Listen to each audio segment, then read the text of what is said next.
Yeah, hi, Superball. You listen to withoutahead.com, my favorite website.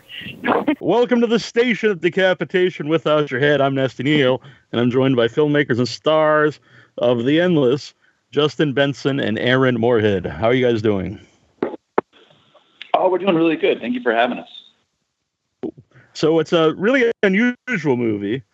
So where did instead of ask, it's kind of, if I ask what it's about, it's kind of hard to explain, but where did the idea originate from? Yeah, the idea basically came from, we have this movie from 2012 that very few people saw and very few people will see. It's just a little micro-budget movie with a tiny release. It was never meant to be a big thing. It did well for what it was, and it's called Resolution. And we figured out over the course of about 5 or 6 years that we just kept talking about the characters and the mythology of this tiny movie. And we were inspired to tell another story in that universe, but tell it in such a way that we'd be very careful that no one would ever have to have any knowledge of this really obscure other film called Resolution that we made. So there was that point of inspiration.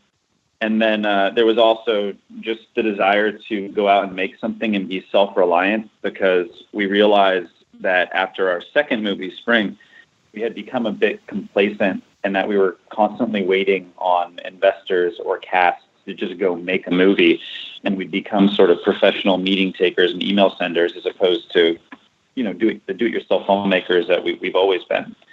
So we developed this story that we could just go out and make, given the resources that we have. Mm-hmm. So would you say you broke your own loop then with the third movie? Instead of self-financing it, in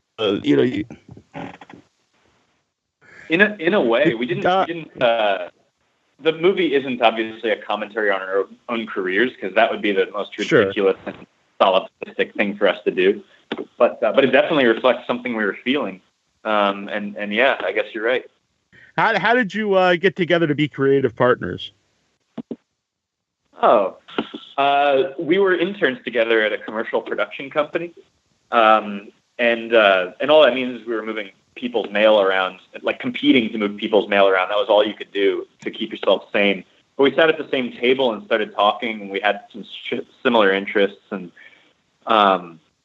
And so we started working together over the course of about a year, and then we started co-directing, and then when we started that, we made Resolution, which was our first film that gave us any kind of success, and we got into Tribeca in 2012, and that kind of started it all. Mm-hmm. When you have co-directors, how does that work? You guys butt heads, or do you see one is better at one thing, one's better at another thing? Is it like a seamless unit? Closer to seamless unit.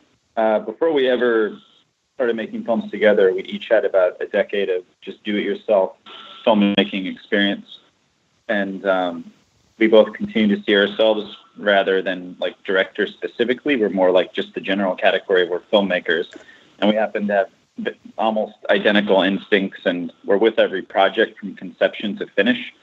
So, if you look at directing as a job where you're just basically answering a billion questions every day, to some extent that's what it is. In every department, you're always going to get the same answer from either one of us, because, again, very similar instincts, and we've just been with the project together since the beginning, and we both wear a lot of hats. All right. So what's the story with House of the Rising Sun in the movie, and several different versions of the song? Yeah, we, that song is based off of an old poem, and so the lyrics are public domain. And that's how we filmmakers are able to actually make that happen. But the idea is a few things. One is it's about it's actually the song's lyrics are a warning from one family member to another to not repeat their mistakes, which is obviously thematically resonant in our film. And there's only a few songs in our public consciousness like that. That maybe like Hotel California, that have these lyrics that are deeply creepy, but also have a pop sensibility. And so we chose that because we knew it works very, very well with the film thematically, and also it wouldn't blow up our budget. But again, the melody is owned by, probably the Animals or something like that. But we didn't want to do a melody like theirs, so we did. We invented our own, and in many different incarnations. Because, spoiler alert, there's these time loops that have been around for hundreds of years. So we wanted to. We have a version of the film that sounds like, or the song that sounds like it was composed nowadays. One that sounds like it was composed in 1900. One that sounds like it was composed around the 50s. One that was a little earlier, a little later, and spread throughout the film in order to just give a feeling of the progression of time. Yeah. With the idea that it's been around for hundreds of years, and obviously in the movie you have the cabinets filled with like film reels and cassettes and VHS tapes, how the thing, the deity, whatever it is, communicates with people. So like before technology, did you guys have it like in your mind, even if not in the movie, like how it would have communicated with people? Yeah, actually, our first movie dived into that a bit. It's funny, it's never said out loud. Oh, okay. But I think if you watch our first movie, Resolution, after you watch The Endless, you'll realize that this ancient deity actually used to use cave paintings. I actually wrote that in my notes. But, and from everything from cave paintings to still photographs to everything basically. But yeah. And then before that, it probably communicated by very early Homo sapien looked at a magic mushroom and thought, hey, that looks interesting, I'd like to eat that, and they ate it, and then and the ancient deity communicated by going into their own subatomic affected brain and gave them images that way. Mm-hmm. Now you have the Lovecraft quote at the beginning. What is it about Lovecraft that you guys are interested in?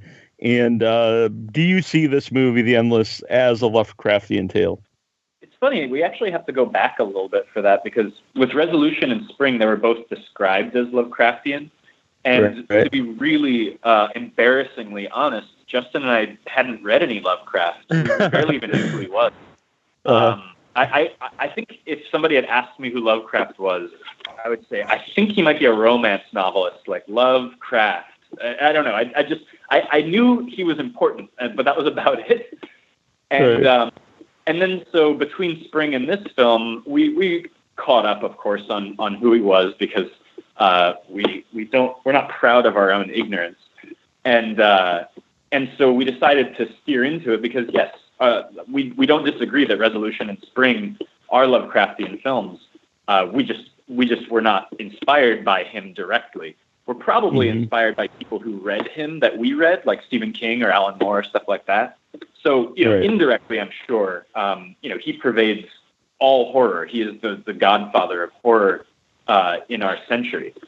So I'm sure he's touched us in some way that we just weren't aware of. We don't want to deny that. Sure. In The Endless, we steered into it a little bit further because this mystery is particularly Lovecraftian because it's so cosmic and so much about ancient deities, and the idea that it's less a monster with claws and horns and more something that if you looked at it you'd go nuts. That's more of a Lovecraftian idea, and so him as myth maker. But also him as the king of unknowable fear. We wanted to embrace that. So yes, I would call the film Lovecraftian, but Justin and I didn't have more than a passing conversation about Lovecraft when developing this film. But it definitely shares plenty of similarities with his sensibilities. Mm-hmm. How about the name itself, The Endless? How did you come up with that name? Because I think it's really fitting, because there's something about the word the endless, as it's not necessarily like a positive thing, even though maybe I don't want to give away too much of the movie, but something forever can sound like appealing, but endless kind of it seems a little negative in a way. Yeah, we had a lot of long discussions about it, and there's something about, like, oh, it's, you know what, our movies at their core is, I guess, maybe the best way to describe them, as opposed to like horror, sci-fi, or thriller, which are also great ways to describe it. But a big thing is like mystery. I just feel like a great title for a movie with a central mystery, and that it is also like, oh, that describes the conflict between the two main characters. It describes the genre component of the film, but without you wouldn't go into it and be like, it's called The Endless, so it's going to be about the thing that's revealed in the third act. You wouldn't pick that up.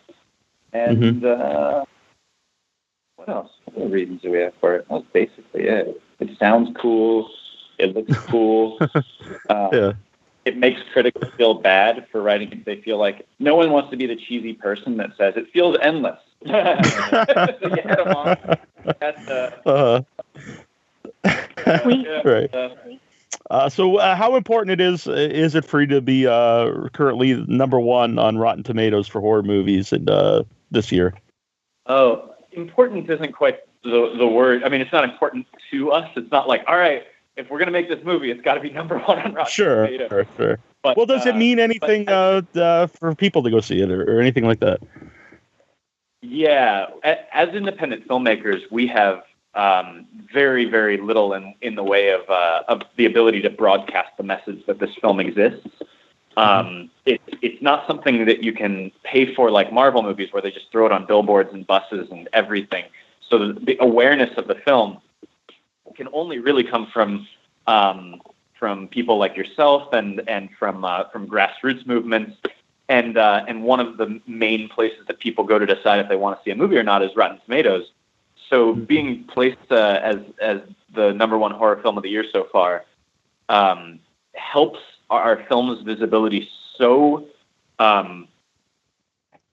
enormously in a way that we couldn't possibly do ourselves with the marketing abilities that we and our distributors have.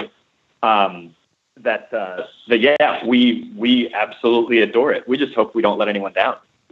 Right. Really cool. I saw Spring at the Coolidge Theater in Boston, and I've already seen Endless, but I'm looking forward to seeing it on the big screen. It's playing at the Brattle this weekend in Boston. And hope everyone else could come out and check it out on the big screen. And if not, you can get on video, on demand, on DVD, and Blu-ray June 26th. The Endless. Thanks, guys. Really appreciate it. Okay, sorry. Hi, I'm Tiffany Helm from Friday the 13th, Part 5. I was Violet, and you are listening to Without Your Head.